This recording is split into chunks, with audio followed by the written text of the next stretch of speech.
बच्चों, आज हम लोग पढ़ेंगे चतुर्थः पाठः क्षमस्व महर्षि का हिंदी अर्थ।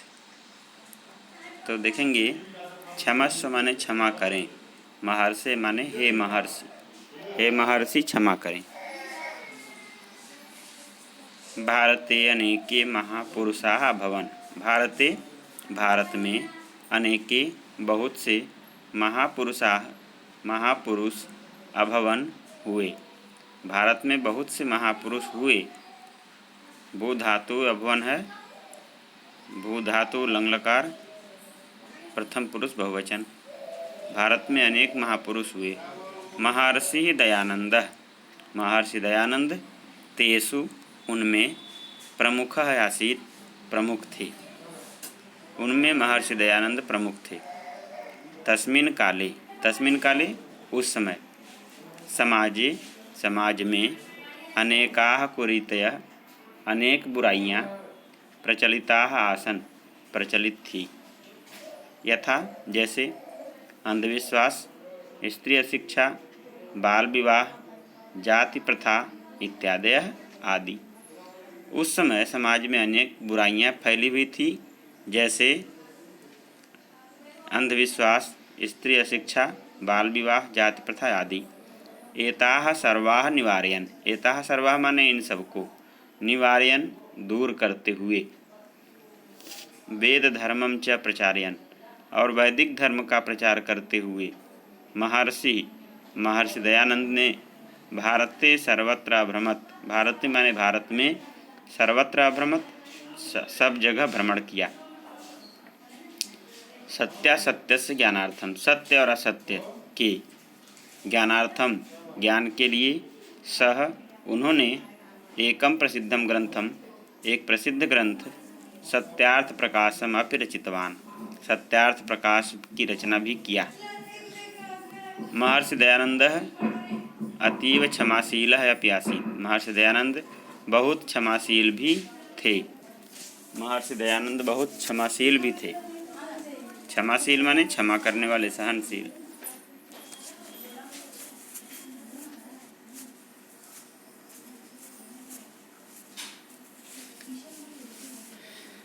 फिर से देख लेंगे। भारत में अनेक महापुरुष हुए, उनमें महर्षि दयानंद प्रमुख थे।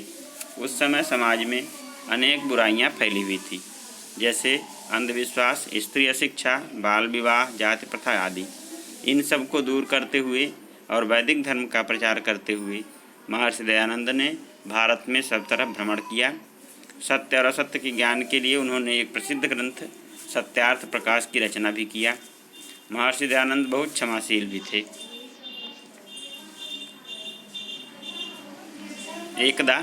एक बार सह वे काशी नगर में गंगायाः तटे, गंगा के किनारे, एकस्मिन् कुटीरे एक कुटिया में, शिष्यैः सह अतिष्ठत्, शिष्यों के साथ अतिष्ठत् बैठे हुए थे, ठहरे हुए थे। तत्र वहाँ पर समीपमेव पास में ही एकः यात्री अपि अतिष्ठत्, एक यात्री भी बैठा हुआ था, ठहरा हुआ था, रुका हुआ था। ईर्ष्या के कारण सह यात्री, वह यात्री महर्षेः कुटीरमागत्य, महर्षि की कुटिया में आकर के अकारणम एव माने बिना मतलब ही, महर्षि को दुर्वचनानि वदति स्म, कठोर वचन बोलता था। जितेंद्रिय महर्षि, अपने इंद्रियों को अपने वश में करने वाले। महर्षि दयानंद सर्वं श्रुत्वा, सब कुछ सुन करके, शांत चित्तेन एव, शांत हृदय से ही, शांत मन से ही, तिष्ठति स्म, बैठे रहते थे। सह कदापि, उन्होंने कभी भी न प्रत्युत्तरत, उत्तर नहीं दिया। शिष्याः क्रुद्धाः अभवन्, उनके शिष्य बहुत क्रोधित हुए। महर्षि ने तान, उनको, चिंता मा कुरुत, चिंता मत करो, तुष्णीं भवत, चुप हो जाओ, इति अकथयत, ऐसा कहा।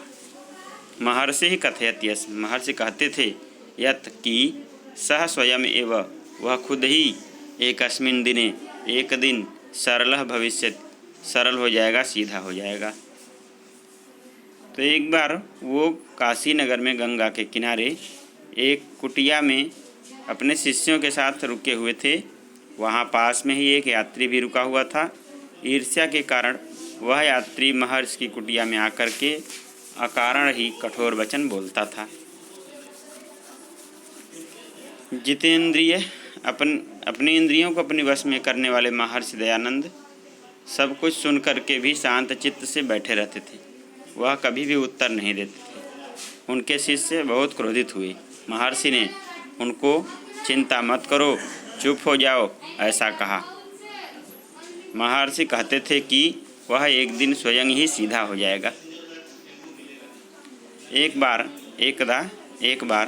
एकः जनः प्रचुराणि फलानि तत्र आनयत्। एकदा माने एक बार, एकः जनः एक व्यक्ति ने प्रचुराणि फलानि प्रचुर अत्यधिक ज़्यादा मात्रा में फलानि फलों को तत्र आनयत् वहाँ लाया। एक बार एक व्यक्ति बहुत अधिक फल वहाँ लाया। महर्षि दयानंद ने कानिचित मधुराणि रसयुक्तानि फलानि, कुछ मधुर और मीठे रसीले फलों को वस्त्र में बांध करके तस्मै यात्रिणे दातुम, उस यात्री को देने के लिए स्वशिष्यं प्रेषितवान, अपने शिष्य को भेजा। एक बार एक व्यक्ति वहाँ बहुत अधिक फल लाया। महर्षि दयानंद ने उसमें से कुछ मधुर और रसयुक्त फलों को वस्त्र में बांध करके उस यात्री को देने के लिए अपने शिष्य को भेजा। सह शिष्य चिंतयत, उस शिष्य ने सोचा,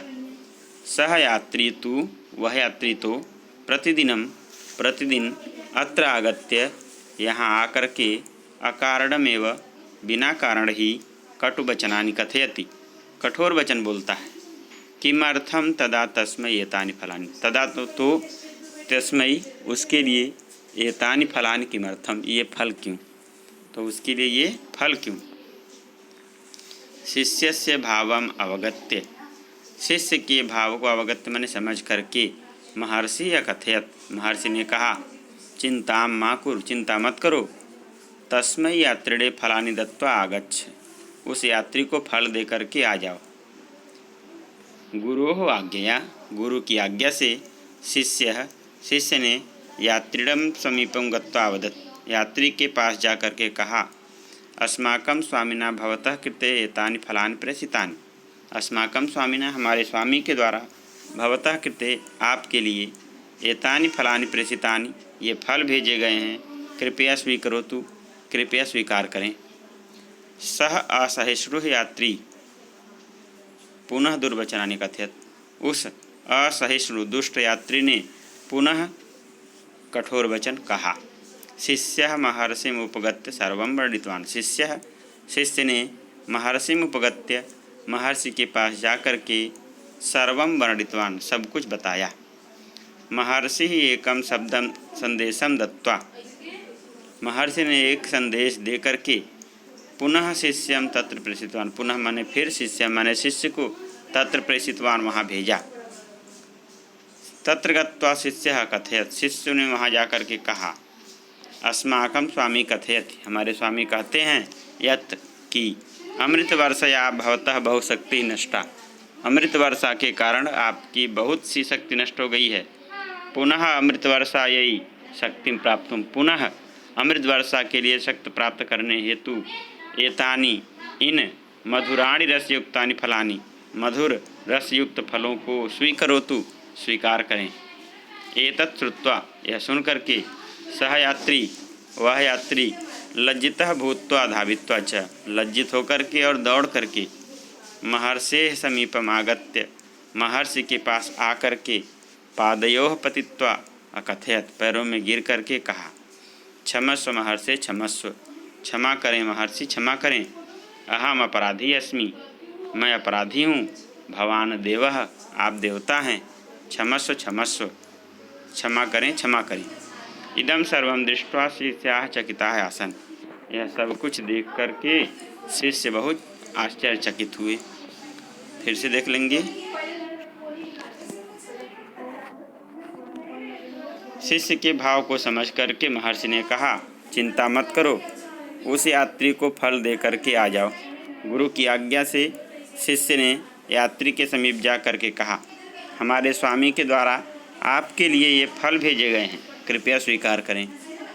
उस असहिष्णु यात्री ने पुनः कठोर वचन कहा। शिष्य ने महर्षि के पास जाकर के सब कुछ बताया। महर्षि ने एक संदेश देकर के पुनः शिष्य को वहाँ भेजा। शिष्य ने वहाँ जाकर के कहा, हमारे स्वामी कहते हैं कि अमृत वर्षा के कारण आपकी बहुत सी शक्ति नष्ट हो गई है। पुनः अमृत वर्षा के लिए शक्ति प्राप्त करने हेतु इन मधुर रसयुक्त फलों को स्वीकार करें। यह सुनकर के वह यात्री बहुत लज्जित हुआ और दौड़ करके महर्षि के पास आकर पैरों में गिर करके कहा, क्षमा करें महर्षि, क्षमा करें, मैं अपराधी हूँ, आप देवता हैं, क्षमा करें, क्षमा करें। यह सब कुछ देख करके शिष्य बहुत आश्चर्यचकित हुए। तो इस प्रकार से आप लोगों का पाठ 4 का अब हिंदी अर्थ समाप्त हुआ। इस अर्थ को लिख करके हमारे पास भेजें। धन्यवाद।